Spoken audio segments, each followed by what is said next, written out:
Welcome back. సముద్రం ఒకరి కాళ్ల దగ్గర నుంచుని కూర్చొని మొరగదన్నారు పవన్ కళ్యాణ్. పర్వతం ఎవరికీ తల వంచదు అంటూ డైలాగ్ చెప్పారు. ప్రజాస్వామ్యంలో యుద్ధం చేయడమేంటని కౌంటర్ ఇచ్చారు మంత్రి వేణు. ప్రజల కదా అసలు న్యాయ నిర్ణేతలని ఆయన అన్నారు. జనసేన పార్టీకి గాని సలహాలు సూచనలు అవసరం లేదు. సలహాలు సూచనలు ఇచ్చేవాళ్ళు అక్కర్లేదు.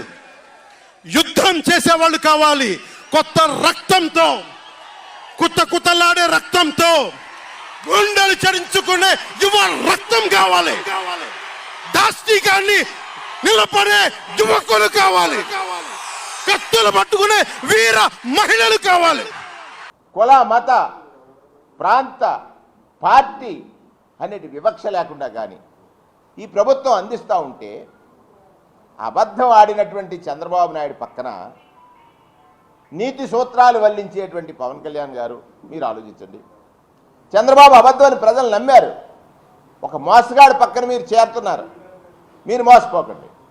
మీకు ఎవరైనా సలహా ఇస్తే నాకు సలహాలు ఇవ్వకండి, నేను యుద్ధం చేస్తానంట. దేనికి? ఇది ప్రజాస్వామ్యం నాయన. యుద్ధం చేయడం ఏమిటి? ప్రజలు కదా న్యాయ నిర్ణేతలు. వాళ్ళు ఇచ్చిన తీర్పుగా ఎగ్నెస్ట్గా మీరు మాట్లాడుతున్నారు.